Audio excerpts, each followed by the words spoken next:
Team India কি ইংল্যান্ডকে last টি-20 match হারিয়ে নিজের মান সম্মানটা বাঁচাতে পারবে? টিম ইন্ডিয়ার এতটাই খারাপ সময় চলে এসেছে কি আমাদেরকে এই কথাটা বলতে হচ্ছে কি টিম ইন্ডিয়া কি নিজের মান সম্মানটা বাঁচাতে পারবে? সত্যি আমি কোনোদিনও ভাবনা চিন্তাও করিনি কি এরকম কথাও বলতে হবে বন্ধুরা। টিম ইন্ডিয়াকে নিয়ে কি টিম ইন্ডিয়া মান সম্মান বাঁচানোর জন্য খেলছে এবং হোয়াইট ওয়াশ থেকে বাঁচানোর জন্য এখন টিম ইন্ডিয়া কালকে নামতে চলেছে। কালকে হচ্ছে 11 তারিখ, পঞ্চম টি-20 ম্যাচ আছে ভারত আর ইংল্যান্ডের মধ্যে এবং এই ম্যাচটি ভারতীয় সময় অনুসারে সন্ধ্যা 7টার সময় শুরু হবে বন্ধুরা।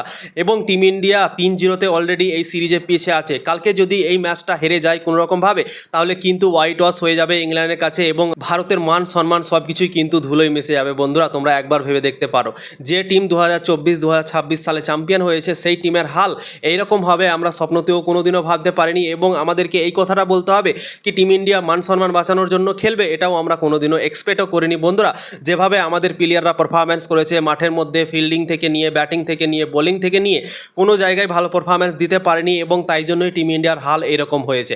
আয়ারল্যান্ডের বিপক্ষে হেরেছে টিম ইন্ডিয়া, ইংল্যান্ডের বিপক্ষেও সিরিজ হেরে গিয়েছে। তো বিসিসিআই আজকে একটা সিদ্ধান্ত নিয়েছে। বিসিসিআইয়ের যে সেক্রেটারি দেবজিৎ সাকিয়া সে কনফার্ম করেছে কি দুটো সিরিজ যে ভারত হেরেছে সেই দুটো সিরিজ হারা নিয়ে একটা রিভিউ মিটিং করা হবে। সেই মিটিং করে দেখা হবে কি কোন জায়গায় কমি থেকে গিয়েছে, টিম ইন্ডিয়া কেন ম্যাচ হারছে, কেন পারফরম্যান্স প্লেয়াররা করতে পারছে না, বোলিং, ব্যাটিং, ফিল্ডিং কেন ভালো হচ্ছে না, টিম ইন্ডিয়ার সমস্যা কি আছে সব কিছুই কিন্তু খতিয়ে দেখবে। কালকে এই টি-20 ম্যাচটা শেষ হয়ে যাবে, তারপর কিন্তু বিসিসিআই একটা রিভিউ মিটিং করবে বন্ধুরা টিম ইন্ডিয়াকে নিয়ে। এবং গৌতম গম্ভীরের ওপর সবথেকে বড় প্রশ্ন উঠে আছে বন্ধুরা।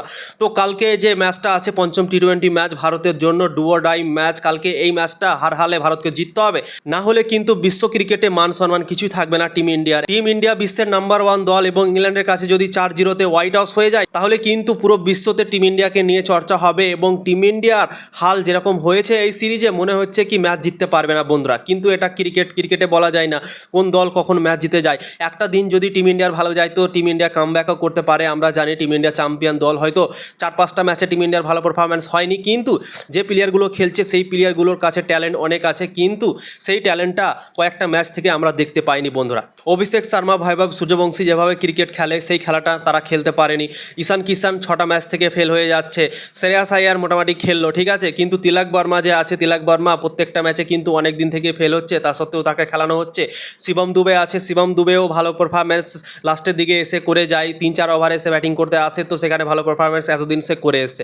কিন্তু লাস্ট দুটো সিরিজ থেকে শিবম দুবের ব্যাট থেকেও কিন্তু রান আসা বন্ধ হয়ে গিয়েছে বন্ধুরা। তো টিম ইন্ডিয়া অনেক সমস্যার মধ্যে পড়ে গিয়েছে এখন, কেননা কোনো ব্যাটার ঠিকঠাকভাবে রান করতে পারছে না, তাই জন্য এরকম অবস্থা হচ্ছে। 1-2 ব্যাটসম্যান যদি আউট অফ ফর্ম হয় তাহলে মানা যায়, কিন্তু বেশিরভাগ প্লেয়াররাই খেলতে পারছে না। পুরো ম্যাচে যদি একটা প্লেয়ার ভালো খেলে তাহলে ম্যাচ কি করে জিতবে? তো টিম গেম যে খেলা হয় সেই টিম গেমটা টিম ইন্ডিয়া খেলতে পারছে না। সবাই মিলে যে পারফরম্যান্স করবে সেই পারফরম্যান্সটা আসছে না টিম ইন্ডিয়ার দল থেকে, তাই জন্যই টিম ইন্ডিয়া একতরফা ম্যাচ হেরে যাচ্ছে। তো টিম ইন্ডিয়াকে বোলিং, ব্যাটিং, ফিল্ডিং সব জায়গায় ভালো পারফরম্যান্স দিতে হবে, তারপরে আমার মনে হয় শক্তিশালী ইংল্যান্ডকে হারাতে পারবে টিম ইন্ডিয়া। নাহলে কিন্তু হোয়াইট ওয়াশের যে চান্সটা এখন ক্রিয়েট হয়ে গিয়েছে সেই হোয়াইট ওয়াশও হতে পারে টিম ইন্ডিয়া কালকে ম্যাচ হারার পর বন্ধুরা। তো দেখা যাক কালকে টিম ইন্ডিয়া নিজের মান সম্মান বাঁচাতে পারে কি পারে না। তোমাদের কি মনে হয়, পারবে কি? অবশ্যই কমেন্ট করে জানাতে পারো।